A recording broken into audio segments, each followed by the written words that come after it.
దేవుని జనాంగమా, నేటి వాక్య ధ్యానము కొరకు మిమ్మల్ని ప్రేమతో ఆహ్వానిస్తూ ఉన్నాను. యోహాను సువార్త 11వ అధ్యాయము 45వ వచనము నుండి దేవుని వాక్యాన్ని చదువుకుందాము. కాబట్టి మరియ యొద్దకు వచ్చి ఆయన చేసిన కార్యమును చూచిన యూదులలో అనేకులు ఆయన యందు విశ్వాసముంచిరి గాని వారిలో కొందరు పరిసయ్యుల యొద్దకు వెళ్ళి యేసు చేసిన కార్యములను గురించి వారితో చెప్పిరి. కాబట్టి ప్రధాన యాజకులను పరిసయ్యులను మహాసభను సమకూర్చి, మనమేమి చేయుచున్నాము? ఈ మనుష్యుడు అనేకమైన సూచక క్రియలు చేయుచున్నాడే. మనం ఆయనను ఈలాగు చూచుచూ ఊరకుండెని ఎడల అందరూ ఆయన యందు విశ్వాసముంచెదరు.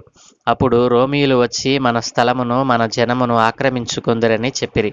అయితే వారిలో కయప అను ఒకడు ఆ సంవత్సరము ప్రధాన యాజకుడై ఉండి, మీకేమీయూ తెలియదు, మన జనమంతయు నశింపకుండునట్లు ఒక మనుష్యుడు ప్రజల కొరకు చనిపోవుట మీకు ఉపయుక్తమని మీరు ఆలోచించుకొనరు అని వారితో చెప్పాను. తనంతట తానే ఇలాగూ చెప్పలేదు గాని ఆ సంవత్సరము ప్రధాన యాజకుడై ఉండెను గనుక యేసు ఆ జనము కొరకు మాత్రమే కాక చెదిరిపోయిన దేవుని పిల్లలను ఏకముగా సమకూర్చుటకును చావనై ఉన్నాడని ప్రవచించెను. రాగా ఆ దినము నుండి వారు ఆయనను చంపన ఆలోచించుచుండిరి. కాబట్టి యేసు అప్పటి నుండి యూదులలో బహిరంగంగా సంచరింపక అక్కడ నుండి అరణ్యమునకు సమీప ప్రదేశములో ఎఫ్రాయిము అను ఊరికి వెళ్ళి అక్కడ తన శిష్యులతో కూడా ఉన్నాడు. మరియు యూదులు పస్కా పండుగ సమీపమై ఉండెను గనుక అనేకులు తమను తాము శుద్ధి చేసుకొనుటకై పస్కా రాకమునకే పల్లెటూళ్ల నుండి యెరూషలేమునకు వచ్చిరి. వారు యేసును వెదకుచు దేవాలయములో నిలవబడి, మీకేమి తోచుచున్నది? ఆయన పండుగకు రాడా ఏమి అని ఒకనితో ఒకడు చెప్పుకొనిరి. ప్రధాన యాజకులను పరిసయ్యులను ఆయన ఎక్కడ ఉన్నది ఎవనికైనాను తెలిసిన ఎడల తాము ఆయనను పట్టుకొనగలుగుటకు తమకు తెలియచేయవలెనని ఆజ్ఞాపించి ఉండేరి. ఆమెన్. ప్రభువునందు ప్రియ దేవుని జనాంగమా, చదువుకొనబడిన లేఖనమిత్తమే ప్రార్థన చేద్దాం. మమ్మల్ని మిక్కిలిగా ప్రేమించుచున్న మా ప్రియ పరలోకపు తండ్రి, పరిశుద్ధుడా, మీకు స్తోత్రాలు నాయన. ఏ మంచి లేని మా జీవితంలో మరొక నూతన దినాన్ని అనుగ్రహించినందుకే మీకు స్తుతులు చెల్లిస్తూ, ఈ దినమును నాయనా మీరు మా కొరకు ఏర్పాటు చేశారని నమ్ముచు నైనా ఈ లేఖనముల నుండి కొన్ని విషయాలు నేర్చుకోవడానికి కృప చూపమని యేసయ్య పరిశుద్ధ నామమున వేడుకుంటూ ఉన్నాము తండ్రి. ఆమెన్. ప్రభువునందు ప్రియ దేవుని జనాంగమా, మన ప్రభువును రక్షకుడైన యేసు ప్రభుల వారి ప్రశస్త నామమున మీకు శుభములు తెలియజేస్తూ ఉన్నాను.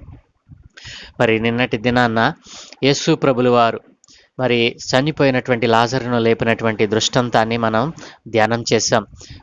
మృతులను లేపగలిగినటువంటి శక్తి యేసు ప్రభుల వారికి ఉందని, అనేకమైనటువంటి సూచక క్రియలు, అద్భుతమైనటువంటి ఆశ్చర్యమైన కార్యాలు ఆనాడు యేసు ప్రభుల వారు మనిషి రూపుగా ఉండి వారికి కనపరిచి ఉన్నాడు.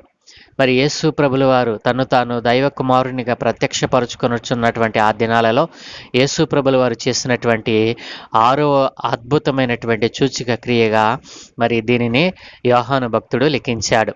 కాబట్టి నా ప్రియ దేవుని జనాంగమా, ఈ దృష్టాంతములన్నీ కూడా యేసు ప్రభులు వారు ఇంకా 6 నెలలకు శిలువ మరణం పొందబోనటకు ముందుగా జరిగినటువంటి విషయాలు. కాబట్టి నా ప్రియ దేవుని జనాంగమా, ఈరోజు మనం చదువుకున్నటువంటి లేఖనములో యేసు ప్రభుల వారు చేసినటువంటి ఆ అద్భుతమైనటువంటి ఆశ్చర్య కార్యమును చూచినటువంటి యూదులలో కొందరు ఆయన యందు విశ్వాసం ఉంచారు. అయితే కొందరైతే ఈ విషయాన్ని తీసుకెళ్లి పరిసయ్యులకు, శాస్త్రులకు, ప్రధాన యాజకులకు తెలియజేశారు. ఈ రీతిగా ఈ విషయాన్ని తెలుసుకున్నటువంటి ప్రధాన యాజకులు యేసు ప్రభుల వారు చేస్తున్నటువంటి అద్భుత ఆశ్చర్యమైనటువంటి కార్యములను వారవలేనటువంటి ఆ దుష్ట జనాంగము ఆ రోజున ఒక చెడ్డ పనిని తలపెట్టారు. యేసు ప్రభుల వారిని ఎలా చంపాలి అని ఆయనను గూర్చి మహాసభను ఏర్పాటు చేసి మహాసభను సమకూర్చి ఆలోచన చేస్తూ ఉన్నారు. ఏమనంటే, ఈ మనుష్యుడు అనేకమైనటువంటి అద్భుత కార్యాలు చేసేస్తున్నాడు.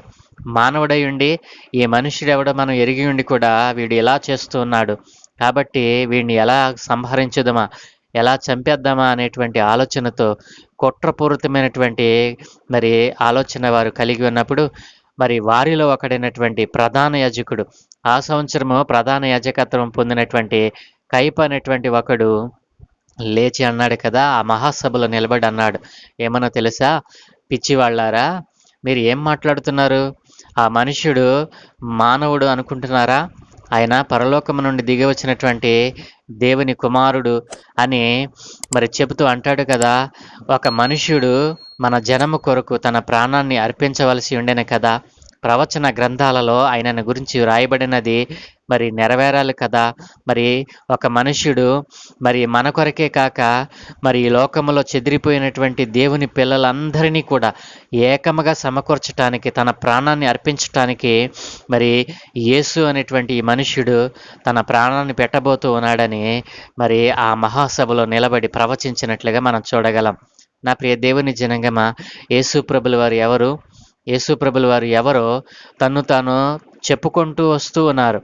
ఆయన తన్ను తాను ప్రత్యక్షపరచుకొనుటకు అనేక దృష్టాంతాలను మరి తన గురించి చెప్పబడినటువంటి, తనకు పూర్వమే ప్రవక్తలు మరి ఆయనను గురించి ప్రవచించినటువంటి విషయాలను తెలియచేస్తూ వచ్చినప్పటికీ కూడా మరి ఈ జనాంగమునకు ఆ విషయాలు తెలియదు. కాబట్టి యేసు ప్రభుల వారిని గురించినటువంటి ఆ ప్రవచనాలను ఈ ధర్మశాస్త్ర సంబంధమైనటువంటి విషయాలను బోధించేటువంటి వారు పరిసయ్యులు, శాస్త్రులు, ప్రధాన యాజకులు ఈ విషయాలను ప్రజలకు బోధించకుండా ఉన్నప్పుడు మరి యేసు ప్రభుల వారిని మరి యేసు ప్రభుల వారు ఈ లోకానికి వస్తాడనేటువంటి విషయాన్ని మరి ఎరిగినటువంటి జనాంగము ఆనాడు ఉన్నటువంటి ఆ తరములలో మరి యేసు ప్రభుల వారిని గురించి ఎరగినటువంటి జనము కొరకు తన్ను తాను అర్పించుకొనుటకే మరి ఈ లోకానికి వచ్చినటువంటి దైవ కుమారుడని మరి ఆనాటి మహాసభలో ఆ కయప అనేటువంటి ప్రధాన యాజకుడు ప్రవచించినట్లుగా మనం చూడగలం.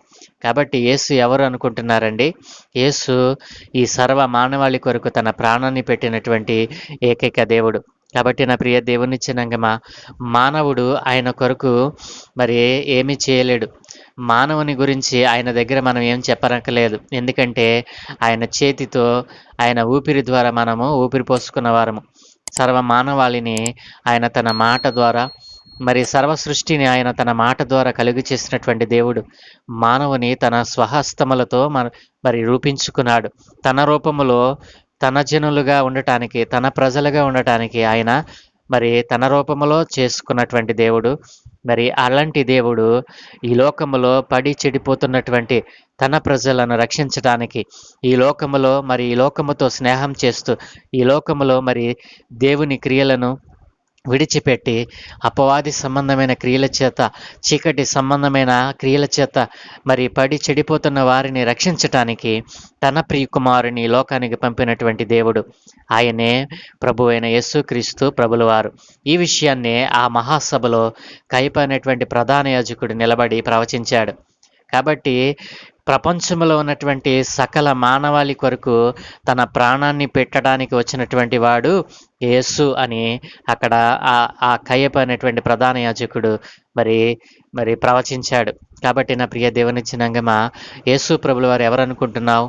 ఆయన నీ కొరకు, నా కొరకు తన ప్రాణాన్ని పెట్టినటువంటి దేవుడు. నీవు ఇంకనూ పాపంలోనూ ఉన్నట్లయితే నీ పాపాన్ని ఆల్రెడీ ఆయన కడిగి వేశాడు. అయినప్పటికీ నీవు దాన్ని గ్రహించకుండా ఇంకనూ నీ పాపంలోనే జీవిస్తూ ఉన్నావు. నీలో ఉన్న చీకటిని ఆయన ఎప్పుడో పారద్రోలాడు. అయినప్పటికీ నీవు ఇంకనూ చీకటిలోనే నివసిస్తున్నావు, చీకటిని ఆశ్రయిస్తున్నావు. కాబట్టి ఈరోజు నా చీకటిలో ఉన్న నీవు వెలుగులోనికి రావాలని, పాపంలో ఉన్నటువంటి నీవు పరిశుద్ధినిగా మారాలని, మరి అనారోగ్యముతో నిన్ను నీవు కృషించిపోయేటట్లుగా చేసుకుంటున్నటువంటి నీవు నీ పాప కార్యాల చేత, నీ దుష్ట ఆలోచనల చేత, నీ దుష్ట మనస్సు చేత మరి దేవునికి నిన్ను నీవు దూరం చేసుకుంటున్నటువంటి నీవు ఆయనకు దగ్గరగా రావాలని, ఆయన దగ్గరకు రావాలని ఆయన ఎంతగా ఆశపడుతూ ఉన్నాడు. చనిపోయిన వ్యక్తిని లేపినటువంటి వారు అనేకమైనటువంటి సూచిక క్రియల ద్వారా అనేక వ్యాధులను, ఈ లోకంలో ఏ మనుష్యుడు నయం చేయనటువంటి రోగాలను బాగు చేసినటువంటి దేవుడు నీ కన్నులు ఎదుటే ఆయన చేస్తా ఉంటే నీవు కన్నులుండి వాటిని చూచి కూడా ఆయన యందు విశ్వాసం ఉంచని జనాంగముగా నీ ఉంటే ఆయన నీ కొరకు, నా కొరకు ప్రాణాన్ని పెట్టాడండి. కాబట్టి ఈ దినాన్ని నీవు ఏ ఆలోచన కలిగి ఉన్నావు? ఏ నామాన్ని నీవు ఆరాధిస్తూ ఉన్నావు? నీవు ఆరాధించే నామములో పరిశుద్ధత ఉందా? నీవు ఆరాధించేటువంటి నామములో మరి పాపం లేని వారిగా ఉన్నారా? ఒక్కసారి ఆలోచన చేయి. మరి ఏ మనుష్యుడైతే మరి తన జీవితంలో పాపమునకు చోటివ్వకుండా, మరి చెడ్డ చూపులకు చోటివ్వకుండా, చెడు ప్రవర్తనకు, చెడు నడత నడవకుండా, మరి ఒకరి మీద మరి దుష్ట ఆలోచన చేయకుండా, ఒకరిని నశించటానికి మరి పూనుకొనకుండా, నరహత్య చేయకుండా, మరి ఏ విధమైనటువంటి దోషములను, ఏ విధమైనటువంటి పాపమును అంటించుకొనకుండా, అతి పవిత్రముగా, అతి పరిశుద్ధముగా జీవించినటువంటి జీవితమును కలిగినటువంటి నామం ఏదైనా ఉంది అంటే అది ప్రభు అయిన యేసుక్రీస్తు వారేనండి. కాబట్టి ఈ లోకంలో నేనే దేవుడినని మరి గంభీరముగా, గొప్పగా చెప్పుకున్నటువంటి నామం ఏదైనా ఉందంటే అది యేసు ప్రభుల వారేనండి. కాబట్టి ఈ రోజున మరి ప్రజలందరి కొరకు చనిపోవటానికి ఆయన ఈ లోకానికి వచ్చాడని ఒక ప్రధాన యాజకుడు మరి మహాసభలో చెప్పాడండి. మరి ఏదో ఒక సంత మూలనో, ఒక మూలనో చెప్పలేదు. మహాసభ అంటే ఆనాటి మరి సభలలో ప్రధానమైనది మరి సన్హెద్రి సభ అనేటువంటి గొప్ప సభ ఆనాటి దినాలలో మరి యూదులలో ఉండేదండి. కాబట్టి మరి ప్రధాన యాజకుడు, శాస్త్రులు, పరిసయ్యులు, సద్దూకేయులు, మరి అక్కడ ఏర్పాటు చేయబడినటువంటి జనాంగమంతా కూడా పెద్దవారు, గొప్పవారు అనేక మంది ఉన్నటువంటి సభలో యేసు ప్రభుల వారిని గురించి ఒక ప్రధాన యాజకుడు, వారిలో ఉన్నటువంటి వాడే మరి యేసు ప్రభుల వారిని ప్రవచించినట్లుగా దేవుడు చేశాడు. కాబట్టి యేసు ప్రభుల వారు ఎవరంటే నిన్నును నన్నును రక్షించటానికి వచ్చిన దైవ కుమారుడు. కాబట్టి ఆయన యందు విశ్వాసం ఉంచినట్లయితే నీవు చనిపోయినా బ్రతుకుతావని దేవుడు నిన్న మనం వాగ్దానం చేశాడు.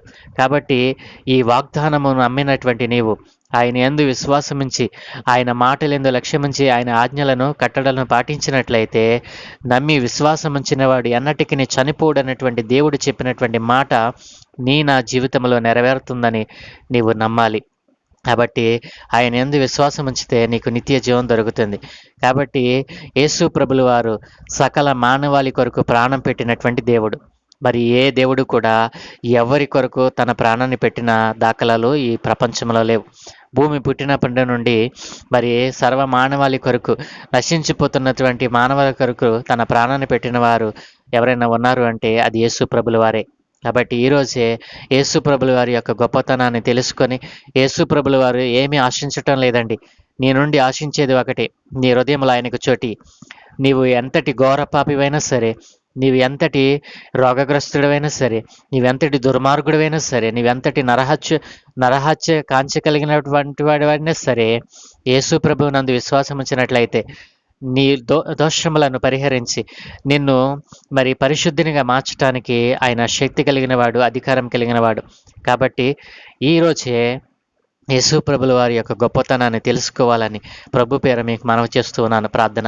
మమ్మల్ని మిక్కిలిగా ప్రేమించుచున్న మా ప్రియ పరలోకపు తండ్రి, గొప్ప దేవానికి స్తోత్రాలు నాయన. ఈ లోకంలోనికి మమ్మల్ని రక్షించడానికి వచ్చిన ఏకైక దేవుడు నీవేనని ఈ రోజున మీరు మాకు తెలియచేశారు. నిన్ను గూర్చి ప్రధాన యాజకుడు మరి ప్రవచించినట్లుగా నాయన, ఈ రోజున ప్రజలందరూ తెలుసుకున్నట్లుగా నాయన, ఈ లోకంలో ఉన్నటువంటి సర్వమానవాళి కొరకు నీ ప్రాణాన్ని పెట్టుటకు వచ్చిన ఏకైక దేవుడు అని నీ యందు విశ్వాసం ఉంచే భాగ్యము ప్రతి ఒక్కరికి అనుగ్రహించమని యేసయ్య పరిశుద్ధ నామమున ప్రార్థించి వేడుకుంటూ ఉన్నాము తండ్రి. Amen, amen, amen.